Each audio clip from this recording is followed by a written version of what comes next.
بسم اللہ الرحمن الرحیم نحمده ونصلی علی رسولہ الکریم اما بعد بسم اللہ الرحمن الرحیم۔ عزیز طلبہ، آج ہم کنز الدقائق حصہ دوم سبق نمبر 341 شروع کر رہے ہیں۔ اس سبق میں ہم کتاب الوصایا سے باب الوصی سے متعلق پڑھیں گے۔ آج کے اس سبق میں ہم موسیٰ الیہ کے احکام سے متعلق پڑھیں گے کہ موسیٰ الیہ کون ہوتا ہے اور اس کو بنانے اور وصیت کو قبول کرنے کے مختلف احکام آج کے سبق میں بیان ہوں گے۔ تو عزیز طلبہ، آتے ہیں کتاب کی طرف۔ سب سے پہلے ہم عبارت پڑھتے ہیں۔ باب الوصی اوصى الى رجل فقبل عنده ورد عنده يرتد وإلا لا وبيعه تركته كقبوله وإن مات فقال لا أقبل ثم قبل صح إن لم يخرجه قاض مذ قال لا أقبل وإلى عبد وكافر وفاسق بدل بغيرهم وإلى عبده وورثته صغار صح وإلا لا ومن عجز عن القيام بها ضم غيره إليه وبطل فعل أحد الوصيين في غير تجهيز وشراء الكفن وحاجة الصغار والاتهاب لهم ورد وديعة عين وقضاء دين وتنفيذ وصية معينة وعتق عبد عين والخصومة في حقوق الميت۔ باب الوصی، یہ باب ہے وصی کے احکام کے بیان میں۔ اب تک مصنف علیہ الرحمہ موسیٰ لہ کے احکام بیان فرما رہے تھے۔ موسیٰ لہ کے احکام چونکہ زیادہ ہیں اور موسیٰ لہ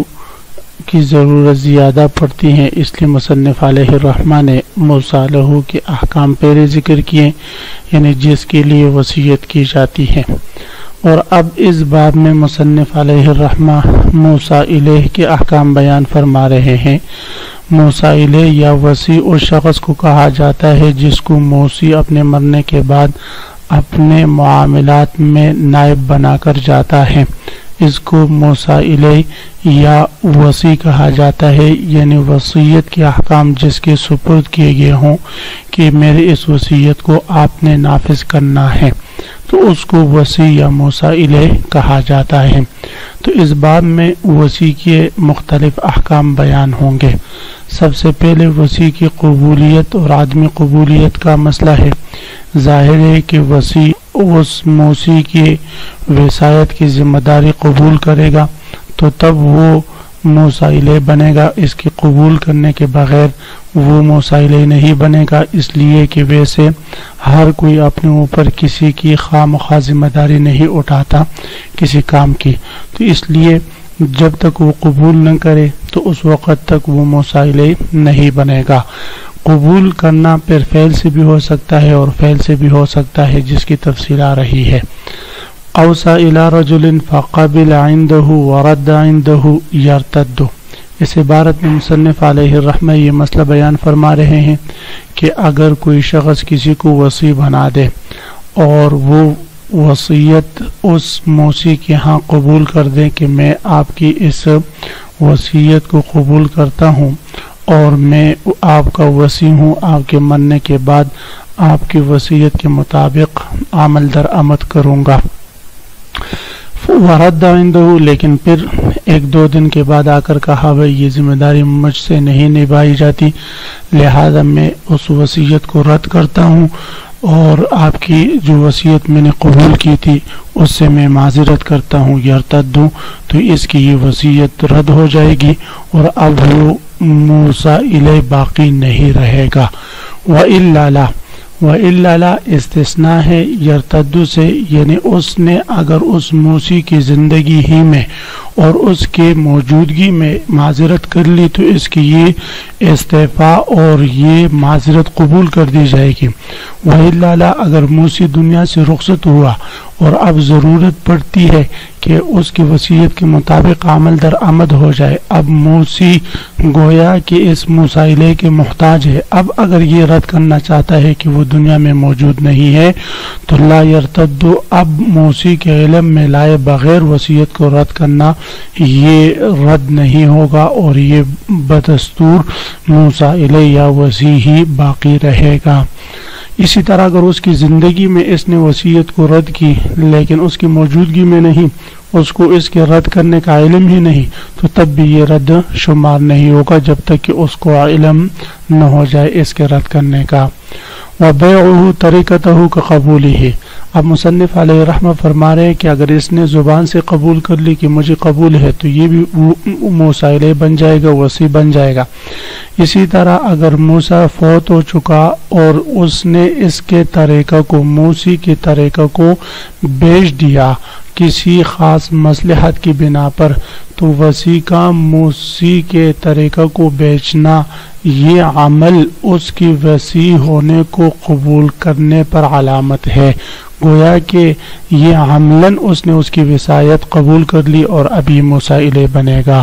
وبیعہ، اور وصی کا بیچنا، طریقتہ، اس موسی کے طریقہ کو، کا قبولی ہی، یہ موسیٰ الیہ کی قبول کرنے کی طرح ہے، یعنی وصیت کو قبول کرنے کی طرح ہے۔ وَإِن مَاتَ فَقَالَ لَا أَقْبِلُ ثُمَّ قَبِلَ صَحَّ إِن لَّمْ يُخْرِجْهُ قَاضٍ مُّسْقَالَ لَا أَقْبَلُ۔ اس عبارت میں یہ مسئلہ بیان فرما رہے ہیں کہ اگر موسی فوت ہو چکا اور اس کے بعد موسیٰ الیہ نے کہا بھی میں کوئی اس کی وصیت وغیرہ کو قبول نہیں کرتا، میں وصی نہیں ہوں، موسیٰ الیہ نہیں ہوں،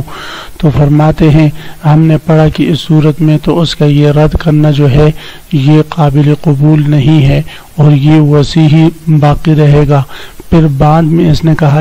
بھئی اب تو وہ میرا دوست تھا یا بڑا تھا، اب اس نے مجھے وصی بنا ہی لیا تھا، چلو رد کرنے کے بعد دوبارہ یہ اس کو قبول کرنے پر راضی ہو جاتا ہے، تو فرماتے ہیں دوبارہ قبول کرنے سے یہ موسیٰ الیہ ہی رہے گا۔ ہاں اگر اس نے رد کیا اور ادھر سے قاضی نے اس کے وصی کے ختم ہونے کا فیصلہ سنا دیا کہ اب یہ وصی یا موسیٰ الیہ باقی نہیں رہا، اس کے بعد یہ کہتے ہیں نہیں میں تو قبول کرتا ہوں وصیت کو، تو پھر بعد میں اس کے قبول کرنے کا اعتبار نہیں ہوگا۔ بہرحال اگر قاضی کے فیصلے کے بغیر اس نے رد کیا اور پھر قاضی کے فیصلے سے پہلے اس نے قبول کر لیا تو یہ موسیٰ الیہ بدستور باقی رہے گا، لیکن اگر قاضی کا فیصلہ اس کے رد کرنے کی وجہ سے صادر ہو چکا کہ ابھی موسیٰ الیہ باقی نہیں رہا، تو فرماتے پھر اگر یہ قبول بھی کرے تو اس کی اس قبولیت کا اعتبار نہیں ہوگا۔ وَإِن مَاتَ، اگر موسی فوت ہو چکا، فقال موسیٰ الیہ نے کہا لا اقبل، میں اس کی وصیت کو قبول نہیں کرتا، ثم قبل، پھر اس کے بعد جو ہے اس نے اس کی وصیت کو قبول کی، صحہ، تو اس کی قبولیت صحیح ہوگی، إِن لَّمْ يُخْرِجْهُ قَاضٍ، بشرطے کہ قاضی نے اس کی اس وصایت کے عہدے سے ہٹایا نہ ہو، اس کو اس سے معزول نہ کیا ہو، مُزْقَالَ، اس وقت کے بعد سے لا اقبل، جس وقت اس نے کہا تھا کہ میں قبول نہیں کرتا۔ وَإِلَىٰ عَبْدٍ وَكَافِرٍ وَفَاسِقٍ، اب یہاں سے مصنف علیہ الرحمہ فرماتے ہیں کہ اگر کوئی موسی غلام کو اپنی وصیت حوالے کر دے یا کافر کو حوالے کر دے یا فاسق کو حوالے کر دے تو ان لوگوں کو وصیت حوالہ کرنا یہ درست نہیں۔ وجہ یہ ہے کہ وصی یا موسیٰ الیہ تو وہ شخص ہوتا ہے جو ذمہ دار ہو، جو ہر قسم کی ذمہ داری، ہر قسم کا بوجھ اپنے اوپر برداشت کر سکے۔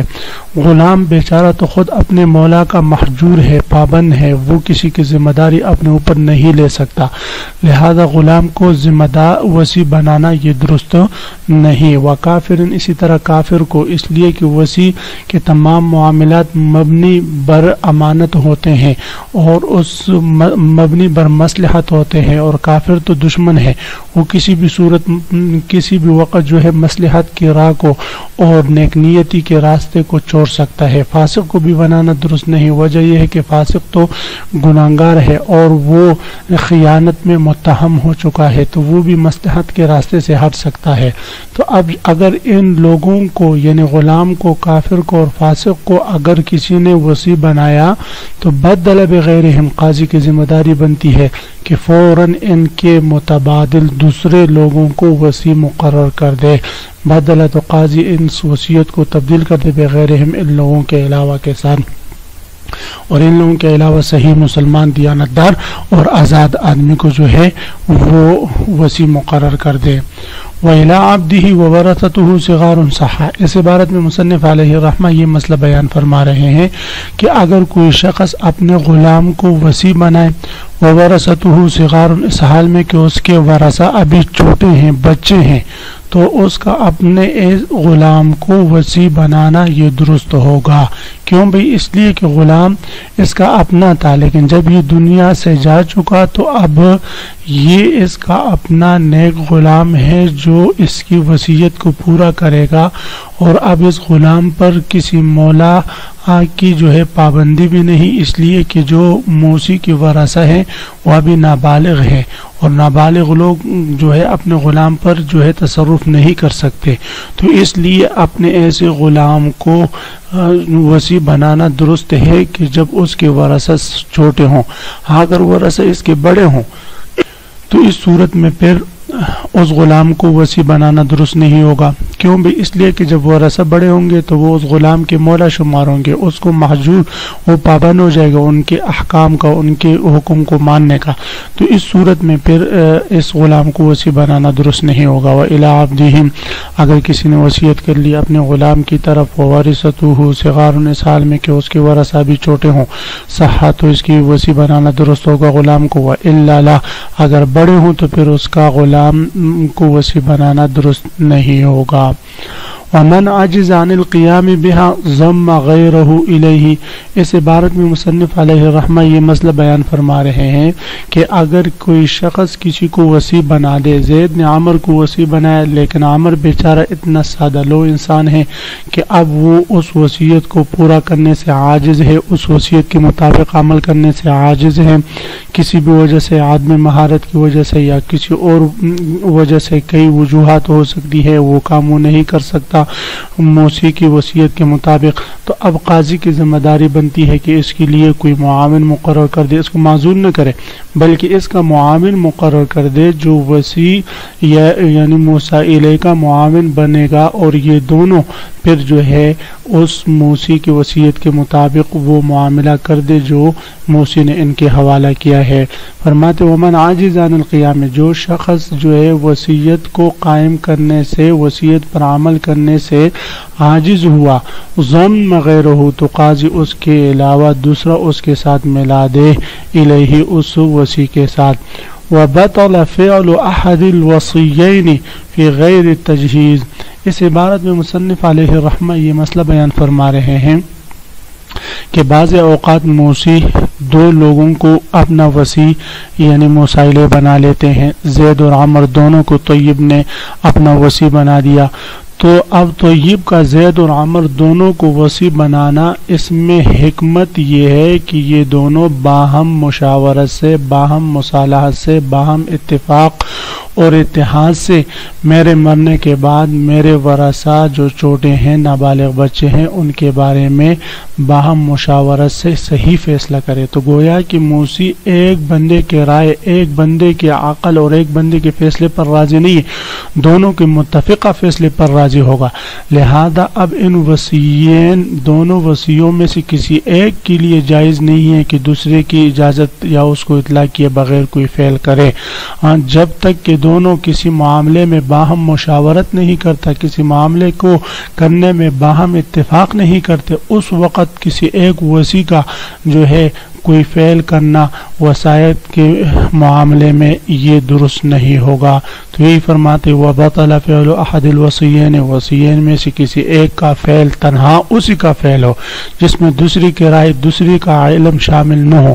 بطلا، تو اس ایک وصی کا فعل جو ہے وہ باطل ہوگا۔ اور اس نے اگر کوئی معاملہ کیا ہے، اس موسی کی کسی گاڑی کو فروخت کیا ہے، کوئی چیز اس کے لیے خریدا ہے، تو وہ بے و شراء اس کے لیے واقع نہیں ہوگی۔ عزیز طلبہ، اسی کے ساتھ آج کے سبق کا اختتام ہوا۔ آج کے سبق میں ہم نے باب الوصی شروع کی، اور باب الوصی میں ہم نے وصی یعنی موصی الیہ کے مختلف احکام پڑھے، اس کے وصیت کو قبول کرنے نہ کرنے، اور اسی طرح وصیت کے تصرف سے متعلق مختلف احکام پڑھے۔ بیچ میں ہم نے پڑھا کہ غلام، کافر اور جو ہے فاسق کو وصی بنانا یہ درست نہیں۔ آپ حضرات اس کو خوب غور سے سنیں، سمجھے۔ اللہ ہم سب کا حامی و ناصر، آمین۔ وآخر دعوانا ان الحمد للہ رب العالمین۔